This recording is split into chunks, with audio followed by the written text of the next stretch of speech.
12장이고요. 8절 말씀을 같이 읽어보겠습니다. 그 여인이 어린 양을 바치기에 힘이 미치지 못하면 산 비둘기 2마리나 집 비둘기 새끼 2마리를 가져다가 하나는 번제물로 하나는 속죄제물로 삼을 것이요 제사장은 그를 위하여 속죄하지니 그가 정결하리라. 아멘. 해산하는 수고를 감당하라라는 제목이고요. 레위기 15장은 산모의 정결 규례에 관한 기록이죠. 8절밖에 안 돼요. 아주 짧은 내용입니다. 임신과 출산, 생명을 낳는 고귀한 과정이잖아요. 근데 이 12장을 읽다 보면 산모의 임신과 출산의 과정을 부정이라고 하는 단어를 사용해서 계속 기록을 하고 있죠. 출산의 과정이 어떻게 부정한 일일 수 있겠어요, 그죠? 그러나 시편 51편 5절에 보면 내가 죄악 중에 출생하였으며 모친의 죄 중에 나를 잉태하였다. 다윗의 고백이죠. 이 다윗의 고백처럼 단지 이제 선악과를 범한 이후에 여인의 몸을 통해 태어나는 모든 인간이 죄인으로 태어나기에 아마도 성경은 부정을 말하는 것 같고 또 정결을 요구하는 것이리라 생각이 됩니다. 우리가 산모의 정결 규례를 통해서 깨달아야 할 하나님의 마음이 뭘까 이런 질문을 가지고 말씀 묵상을 시작을 합니다. 저는 이것을 성경 전체에 보면 해산과 관련된 이야기들이 이제 구약에도 있고 신약에도 있는데 그 해산과 관련되어져 있는 메시지를 중심으로 함께 말씀을 나누기를 원하는 거예요. 창세기 3장 16절에 보니까 눈으로 따라오십시오. 여자에게는 이렇게 말씀하셨다. 내가 너에게 임신하는 고통을 크게 더할 것이니 너는 고통을 겪으며 자식을 낳을 것이다. 내가 남편을 지배하려고 해도 남편이 너를 다스릴 것이다. 고통과 수고는 사랑이라는 것이죠. 아담과 하와가 선악과를 먹은 이후에 그들의 삶의 변화가 시작이 되잖아요. 여자는 임신하는 고통, 출산의 고통, 또 남편의 다스림이라고 하는 대가를 지불해야만 했습니다. 남자도 마찬가지죠. 창세기 3장 17절에 보니까 아담에게 이르시되 내가 내 아내의 말을 듣고 내가 내게 먹지 말라 한 나무의 열매를 먹었은즉 땅은 너로 말미암아 저주를 받는다. 너는 내 평생에 수고하여야 그 소산을 먹게 될 거고 땅이 내게 가시덤불과 엉겅퀴를 낼 거야. 내가 먹을 것은 밭의 채소인즉 내가 흙으로 돌아갈 때까지 얼굴에 땀을 흘려야 먹을 것을 먹으리니 내가 그것에서 취함을 입었습니다. 너는 흙이니 흙으로 돌아갈 것이니라 하시니라. 아멘. 땅이 저주를 받죠. 땅이 저주를 받는 거예요. 그리고 평생에 수고해서 먹고 살아야 되는 거예요. 땅이 저주를 받았으니까. 그죠? 그리고 얼굴에 땀을 흘려야 먹을 것을 먹게 된다라고 말씀을 하세요. 그러니까 여자와 남자에게 주어져 있는 이제 선악과 이후의 상황들을 보면 사실은 선악과는 더 많은 자유를 얻고자 하는 선택이잖아요. 근데 오히려 아담과 하와는 더 자유를 제한된 삶을 살아가게 되죠. 이것이 우리의 모습이라고 저는 생각을 합니다. 근데 여기서 주목할 것은 좀 전에 우리가 읽은 말씀처럼 아담과 하와의 고통과 수고가 과연 그러니까 여인에게는 임신과 출산의 고통, 남자에게는 수고하여 땀을 흘려야 먹을 것을 먹을 수 있는 고통이 주어진 거죠. 그죠? 그러니까 고통은 여인에 해당하는 거고 수고는 남자에 해당한다는 거예요. 그런데 과연 이게 저주이냐 이 말이죠. 저주란 단어가 사용되는 구절은 단 한 구절이거든요. 땅이 너로 말미암아 저주를 받는 거예요. 그리고 임신과 출산의 고통, 또 땀을 흘리는 수고는 저주라고 표현하지 않아요. 이유가 뭘까? 저는 그 과정이 하나님의 은혜라고 생각을 합니다. 하나님의 은혜라는 거죠. 저주가 아니라 오히려. 그 고통과 수고를 통해서 우리가 하나님의 마음을 이해하는 자리에까지 도달할 것이기 때문에 그래요. 프랑스의 양심으로 불렸던 장 피에르 신부 전에 한번 말씀드렸죠. 세계적인 빈민구호단체 엠마우스의 창시자죠. 어느 기자가 대담을 나눌 때 기자가 신부에게 물어요. 신부님, 사람은 왜 이 땅에 태어날까요? 장 피에르 신부가 간단하게 답을 하죠. 사랑하는 법을 배우기 위해서요. 왜 하나님은 인간을 이 땅에 계속 출산의 과정을 통해 태어나게 하실까요? 아무 이유가 없는 걸까요? 아니죠. 하나님이 사랑이시기 때문에 사랑하는 방법을 배우기 위함이거든요. 그러니까 사랑하는 법을 가르쳐주기 위함인 것이죠. 하나님이 왜 아담에게 고통과 수고를 주셨을까? 이것을 저주라고 이해하기 전에 그 과정을 통해서 하나님의 사랑이시기 때문에 하나님의 사랑이 무엇인지를 알아가기 위한 아주 중요한 사람에 대한 섭리고 그 사랑을 알 수 있는 과정 속에 인간으로 하여금 그 과정을 걷게 만드신 것이 아닌가 이런 생각을 하게 됩니다. 남자는 평생 수고하여 땀을 흘려야 먹을 것을 먹을 수 있어요. 그 수고는 불순종에 대한 대가 지불이에요. 일단은 겉으로 볼 때는. 그런데 그 속에 가족을 돌보기 위한 수고의 고통이 있고 그 고통을 통해서 가정을 살리는 생명을 살리는 일을 아버지가 감당하는 거죠. 역시 사랑은 수고를 통해 자라게 되어 있습니다. 여자는 임신과 출산의 고통을 통해서 생명을 이 땅에 탄생시키죠. 여자에게만 주어져 있는 아주 신비로운 은혜인 것이죠. 모든 생명은 진통의 과정을 통해서 태어나잖아요. 애벌레가 나비가 되려면 바늘구멍보다 더 작은 것을 뚫고 나오는 고통을 견뎌야 되거든요. 어, 제가 전에 말씀드렸듯이 한 마리의 거북이 새끼가 생존하기 위해서는 1000분의 1의 확률을 통과해야 돼요. 모래 속에 알이 이제 알을 놓고 가면 알껍질을 깨고 나오잖아요. 줄탁동기라 그래서 원래 새끼가 알을 깨는데 그 알을 깨지 못하면 어미가 도와주잖아요. 줄탁동기라 그래요.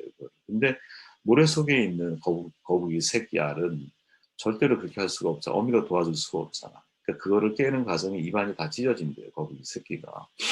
며칠 동안 단단한 모래를 우리는 뭐 1시간에 나올 것 같은데 그게 아니라 땅이 굳어졌기 때문에 뚫고 나오는 게 굉장히 오랜 시간이 일주일까지 걸린대요. 오랜 시간을 헤쳐나와야 되거든요. 나와서 바닷가 해변까지 도착하는데 갈매기들이 얼마나 많이 다 잡아먹어요. 이제 그 확률을 뚫고 나가야 되거든요. 또 깊은 심연까지 내려가는데 중간에 얼마나 다른 물고기들이 많아요. 이 모든 과정을 지나야 하기 때문에 1000마리 중에 한 마리가 생존한다라는 거야. 이게 얼마나 사실 힘겨운 싸움이겠습니까? 10개월간 아이가 엄마 뱃속에 있다가 출산할 때 여인들은 지상에서 경험할 수 있는 가장 힘든 고통을 통과해야만 하는 거죠. 그 고통은 죄에 대한 대가 지불의 고통이긴 하지만 그보다 더 중요한 것은 그 고통의 과정을 통과하면서 생명의 소중함을 각인하게 되는 고통이고 그 생명의 소중함이 내 안에 각인됐기 때문에 끝까지 내가 자녀를 책임지고 사랑할 수밖에 없는 사랑의 깊이와 넓이를 더하는 고통이 있는 거죠. 그러니까 고통과 수고는 하나님의 마음을 또 하나님의 사랑을 이해하는 매우 중요한 통로라는 거죠. 남자는 땀을 흘리며 자녀를 돌보는 과정을 통해서 또 여자는 임신과 출산의 과정을 통해서 하나님의 사랑의 깊이와 넓이를 또 높이를 이해하게 되는 것이죠. 아무런 조건 없이 사람을 사랑한다라는 것. 이것은 나의 고통과 수고를 동반하는 과정이거든요. 그러니까 아무런 조건 없이 인간을 사랑할 수 있는 경지는 과연 어떤 자리일까? 우리가 이 고통과 수고라고 하는 과정을 통해서 하나님이 우리를 하나님의 마음을 알 수 있는 자리로 이끌어 가시는 거죠. 그리고 자녀를 기르는 과정을 통해서 아가페 사랑이 무엇인지를 깨닫게 하면서 우리를 높은 수준의 사랑의 사람으로 인도해 가시는 것이죠. 비아돌로로서 십자가의 길은 고통과 수고의 길이잖아요. 스스로 자신의 자유를 제한하신 하나님께서 정말 자기를 위해 인간의 몸으로 오셨어요. 그죠? 그 인간의 길 중에서도 가장 낮은 길, 가장 많은 사람들을 위한 대속의 길을 예수님이 걸어가셨죠. 그 길은 자신의 자유를 찾고자 집을 떠난 인간에게 회복의 길을 마련하기 위한 길이었거든요. 다함이 없는 사랑의 길이고 은혜의 길이에요. 그래서 우리는 아가페 사랑이라고 부르는 거예요. 근데 아담과 하와가 바로 그 고통과 수고라고 하는 과정을 통해서 이 아가페 사랑에 근접한 사랑을 배우게 되는 것이. 그래서 부모의 사랑이 하나님의 사랑에 가장 근접한 사랑이라고 우리가 표현할 수 있는 거예요. 그죠? 두 번째로 8절 말씀을 제가 다시 읽어보면 그 여인이 어린 양을 바치기에 힘이 미치지 못하며 산비둘기 2마리나 집비둘기 새끼 2마리를 가져다가 하나는 번제물로 하나는 속죄제물로 삼을 것이요 새상 그를 위하여 속죄할지니 그가 성결하리라. 아멘. 어린 양을 바치기 힘들면 너희들 산비둘기 산에 가면 비둘기 잡을 수 있잖아요. 그죠? 그리고 집비둘기도 새끼 자란 게 아니라 새끼 2마리를 가져다가 번제물로 드려라. 하나님의 배려가 묻어 있다라는 거죠. 이게 정말 하나님의 배려입니다. 이거. 산모의 정결 규례는 부정하다라는 표현을 사용하기 때문에 생명을 낳는 일조차 부정한 것처럼 받아들여지기 쉽거든요. 우리가 이 레위기 12장을 읽다 보면 계속 부정한 생각만 든다는 거야. 그죠, 여러분들? 근데 이때 부정함은 사실은 다른 의미거든요. 출산의 고통보다 더 큰 고통이 있다면 그게 뭡니까? 그 생명이 죄인으로 출생한다라는 거예요. 여러분 구약에는 원죄 사상이 구석구석에 담겨 있잖아요. 시편 51편 아까 읽은 말씀이지만 내가 죄악 중에 출생하였으며 모친이 죄 중에 나를 잉태하였나이다. 다윗이 고백한 거거든요. 욥기에 가보면 그런즉 하나님 앞에서 사람이 어찌 의롭다 하며 부녀에게서 난 자가 어찌 깨끗하다 하랴. 세상에 태어난 모든 인간들은 내가 스스로 죄를 짓기 전에 이미 원죄의 죄성을 가지고 태어난다. 욥이 고백하고 있는 거거든요. 바울은 이렇게 정리하잖아. 이러므로 한 사람으로 말미암아 죄가 세상에 들어왔다. 그래서 사망이 왔다. 그래서 모든 사람이 죄를 졌다. 사망이 모든 사람에게 이르렀다. 아주 아주 간결한 정돈이죠, 그죠? 그냥 사람이 출산하면 생명의 고귀함과 생명의 아름다움과 그 생명으로 인해 기쁨을 누리기 전에 이 아이가 죄인으로 태어났다라는 거지, 그죠? 그래서 부정하다라는 말이 레위기 12장에서 계속 벌어지고 있는 거죠. 계속 거론되고 있는 거죠. 그러니까 산모의 출산이 부정한 이유는 물론 피를 흘리고 몸에 있는 분비물이 밖으로 배출되어져야 되기 때문에 그것 때문에 부정할 수도 있겠지만 그보다 훨씬 더 중요한 것은 죄인을 출산하고 있기 때문인 거예요. 그렇죠? 그래서 남자아이는 파리말의 할례를 통해서 그의 생명이 하나님께 있다라는 것을 구별해야 되는 것이고 산모는 40일 혹은 80일의 정결 기간을 가져야만 하는 것이죠. 학자마다 견해의 차이가 있지만 성경에서 40일의 기간은요. 시험의 기간, 준비의 기간을 상징하거든요. 성경에 나오는 40일은 대부분 다 기다림의 시간이야. 기다림을 통해 시험을 극복하는 시간이죠. 노아의 홍수 때 40주 40야 비가 내려요. 율법을 받기 전에 시내 산에서 40주야를 머물러요. 예수님 공생이 시작할 때 40일 금식을 하시죠. 부활 승천하시기 전까지 40일 이 땅에 머무르세요. 그죠? 그러니까 이 40일이라고 하는 것은 기다림의 시간이에요. 근데 하나님께서 여인의 해산 후에 정결 기간의 기준을 40일로 정하시죠. 여자를 낳으면 80일이에요. 왜 80일이냐? 정확한 대답을 찾기는 쉽지 않아요. 근데 단지 우리가 바울의 고백을 통해서 확인할 수 있는 약간의 힌트를 얻을 수 있는 것은 뭐냐? 눈으로 한번 읽어보세요. 디모데서에 보니까 나는 여자가 가르치거나 남자를 지배하는 것을 허락하지 않습니다. 여자는 조용해야 합니다. 물론 시대가 달라졌죠. 지금은 이게 적용되기가 쉽지가 않아요. 근데 그 다음 구절 사실 아담이 먼저 지음을 받고 그 다음에 하와가 지음을 받았습니다. 아담이 속은 것이 아니라 여자가 속아서 죄에 빠진 겁니다. 그러나 여자가 믿음과 사랑과 거룩함을 지니고 정숙하게 살면 아이를 낳는 일로 구원을 얻을 겁니다. 이렇게 말하죠. 그러니까 위의 것은 시대와 상황에 따라 달라질 수 있는데 달라질 수 없는 게 있죠. 그게 뭡니까? 아담이 먼저 지음받고 하와가 나중에 지음받았다라는 사실, 그리고 아담이 먼저 속은 게 아니라 여자가 먼저 속았다라는 사실.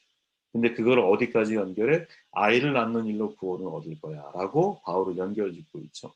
그래서 이게 이제 대단히 중요한 우리에게 팁을 줄 수 있다라는 거죠. 하나님이 만드실 때 사실 남자가 우등하고 여자가 열등하냐 정반대라고 봐요.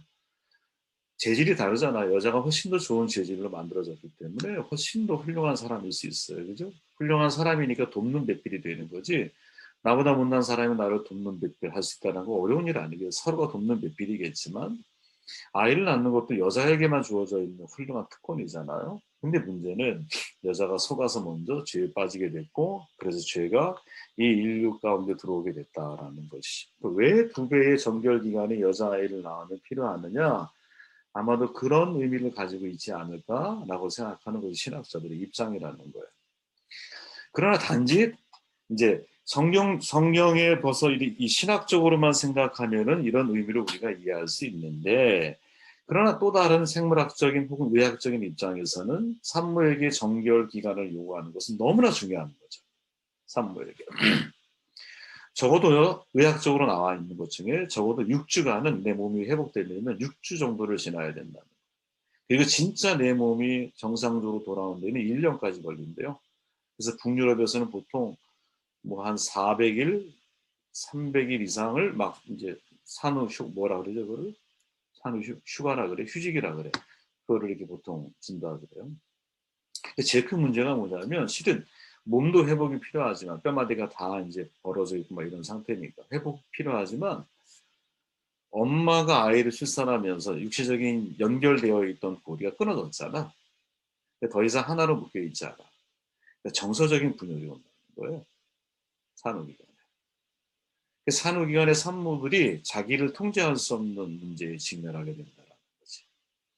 그렇게 출산 이후에 정상으로 돌아오기까지 오랜 회복의 과정이 있다라는 사실을 분명히 우리가 인식을 해야 하는 게 중요하고, 몸을 위해서는 최소한 40일 이상, 80일, 정말 훌륭한 시간이죠. 그러니까 이 모든 시간은 실은 하나님이 여자를 위한 배려라는 거죠. 이게 생물학적, 의학적으로 놓고 볼 때. 그 기간을 통해서 회복을 보장하시는 거죠.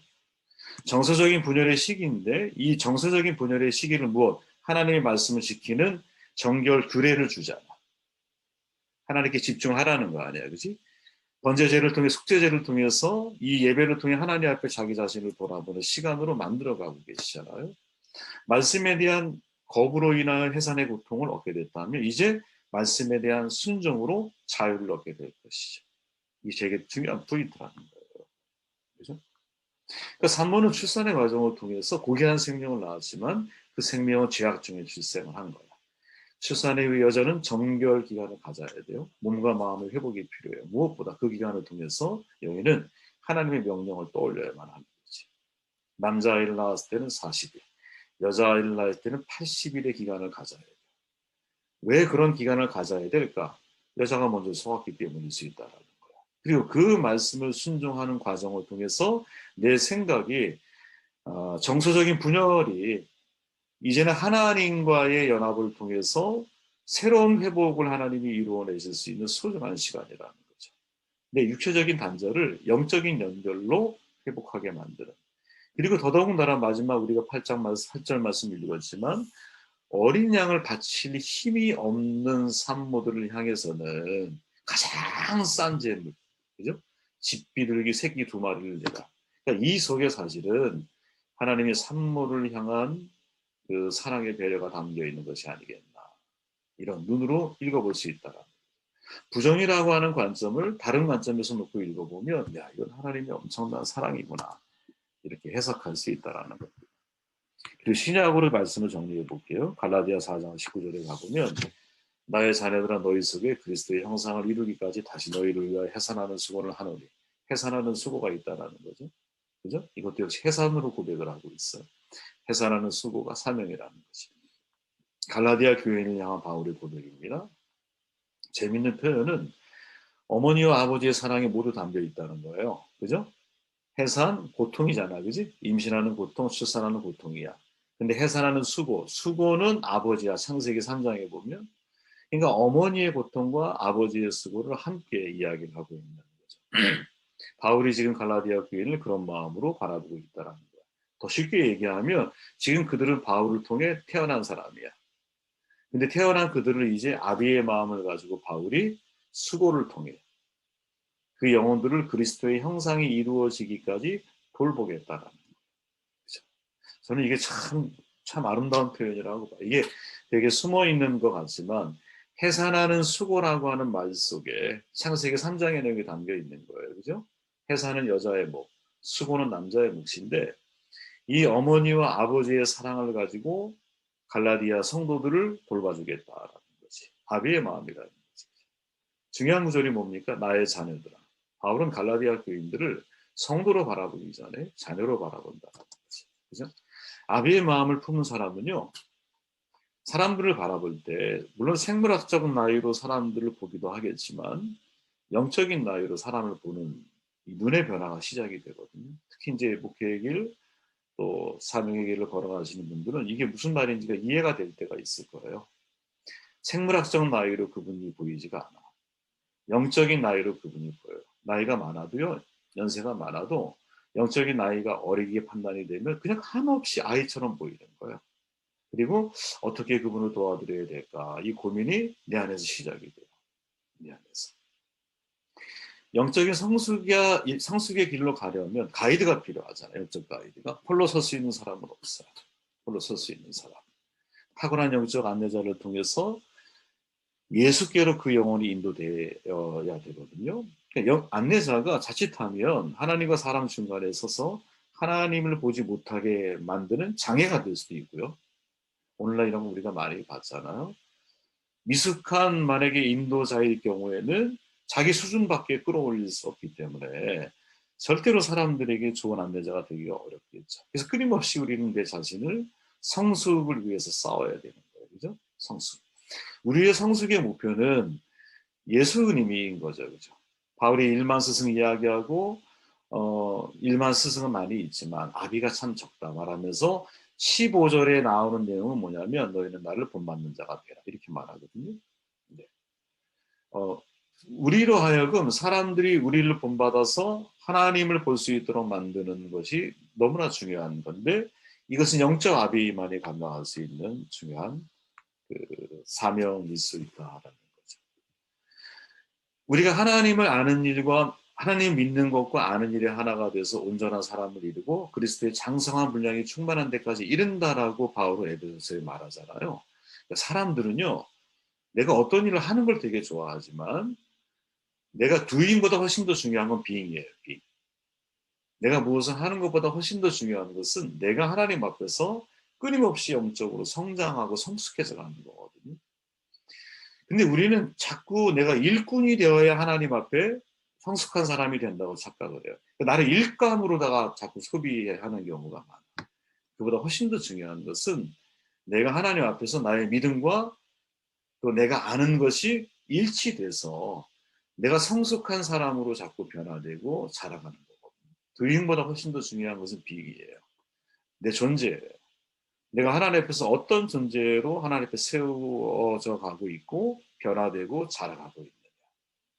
이것을 여러분들이 끊임없이 살필 수 있는 지혜가 있기를 바라고 내가 성숙해지면 우리의 영혼이 아비의 마음으로 바뀌게 돼요.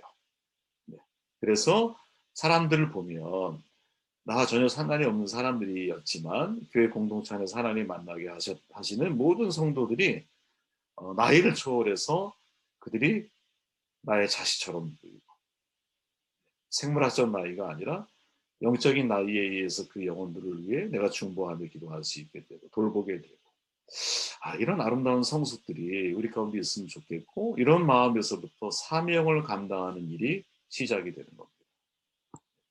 해산이라고 하는 말씀을 중심으로 해서 레위기 12장이 그거를 부정하다라고 자꾸 이야기하니까 우리는 자꾸 이제 하나님의 마음을 오해할 수 있는데 진짜 해산을 중심으로 해서 하나님이 우리에게 요구하는 말씀이 뭘까?